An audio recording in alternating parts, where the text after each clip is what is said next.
La segona moció que presentem és una moció que fa ressò del manifest i la proposta de moció que fan les afectades per l'ICAM, per l'Institut Català d'Avaluacions Mèdiques. Les administracions públiques tenen el deure de vetllar pel benestar de les persones i protegir els seus drets.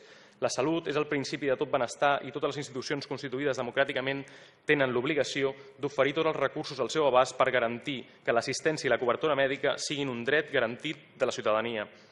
En els últims mesos i fins i tot anys s'han detectat un increment significatiu del nombre d'altes mèdiques ordenades per l'Institut Català d'Avaluacions Mèdiques, ICAM, altes forçoses dictades, en molts casos, sense seguir criteris mèdics i en contra de l'opinió tant de facultatius de capçalera com dels propis pacients. De la mateixa manera, les denúncies d'unes actituds, protocols d'atenció i funcionament de l'ICAM per part de la recentment constituïda PAICAM, Plataforma d'Afectats per l'ICAM i l'INS, han posat de manifest greus deficiències i agressions a les pacients des d'un organisme que hauria de vetllar per la seva salut. Aquest increment de les altes mèdiques forçoses es produeix en paral·lel a un important descens de la durada de les baixes i les incapacitats. Així, el 2005, la durada mitjana de les incapacitats temporals a Catalunya era de 37,8 dies. 10 anys més tard, ja només era de 29,3. I durant els primers 4 mesos del 2016 encara ha baixat més i se situa en 23,7 dies. L'ICAM, depenent del Departament de Salut de la Generalitat de Catalunya, és l'òrgan competent per realitzar els dictàmens on es determina si una persona continua de baixa mèdica o ha de retornar immediatament al lloc de treball, si es té dret a una pensió per invalidesa o si el pacient es considera apte per reincorporar-se laboralment per a una millora del seu estat de salut. La plataforma, la PAICAM, es va constituir el 13 de gener de 2016 amb l'objectiu de visualitzar el tracte inhumà i el funcionament injust d'aquest organisme avaluador de la sanitat catalana que s'ha agreujat els darrers anys amb les retallades. Cada vegada les baixes són més restrictives, així com els criteris per atorgar pensions d'invalidesa. El context d'atur i la precarietat laboral en augment sovint situa les persones malaltes que no reben cap ingrés ni cap tipus de prestació social al llindar de la pobresa i l'exclusió social. Bé, simplement per acabar, el que hem volgut amb aquesta moció bastant llarga i exhaustiva és aterrar a la ciutat de l'Hospitalet amb compromisos concrets el manifest i la proposta de moció que feia la plataforma d'afectades per l'ICAM. Si voleu, després entrem al detall. Gràcies. Relacionada amb l'ICAM, un parell de dades més. L'ICAM ha passat de rebutjar el 27,28% de les peticions tramitades durant l'any 2008, just durant la crisi. Hem passat de rebutjar el 27,28% de les peticions tramitades a fer-ho en un 40% dels casos el 2013, en 5 anys durant la crisi, durant el moment de més pressió dins dels llocs de feina per a moltes treballadores, segurament, hem passat del 27,28, dades del 2013, al 40%. I el 2005, la durada mitjana de les incapacitats temporals era del 37,8 dies. 10 anys més tard, ja només era de 29,3 i en els primers mesos d'aquest any encara ha baixat més a 23,7. Dades per veure aquest canvi de tendència que segurament és atzerós, segons algun dels grups municipals.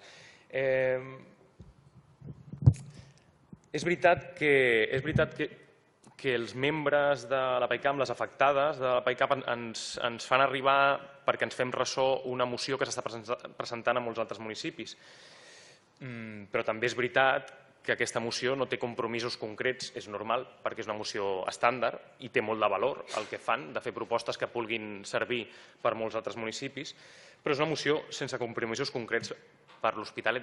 Llavors, el que nosaltres intentem és fer una proposta concreta, que segurament seria millorable, que segurament s'ha repetit diverses vegades que no hauria de ser el Consell Municipal de Salut per extingit, podria ser el Consell de Ciutat, no ens negaríem, segurament ho acceptaríem, no hi hauria cap problema, però el que sí que fem és fer una proposta concreta per atendre a les nostres veïnes que viuen a la ciutat de l'Hospitalet i que estan afectades i que es veuen afectades des de fa anys algunes, com molt bé deia, des de fa anys algunes i d'altres durant l'últim any.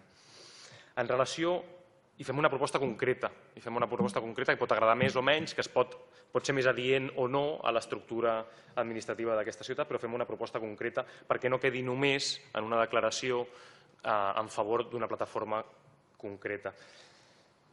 En relació al conveni, bé, Existeix un conveni actualment, que és el Servei d'Orientació Jurídica, existeix un conveni que atén de manera concreta en temes de desnonaments, que ja dona orientació concreta en temes de desnonaments, i és un conveni entre la Diputació de Barcelona i el Col·legi d'Advocats i Advocades.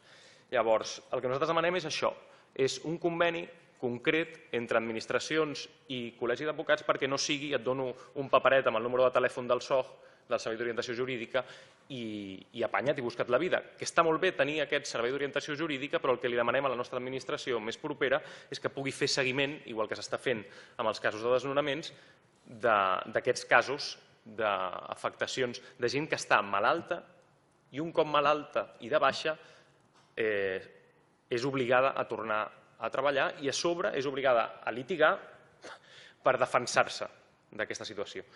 El que demanem és un conveni més enllà de donar-li el telèfon a aquesta persona del Servei d'Orientació Jurídica.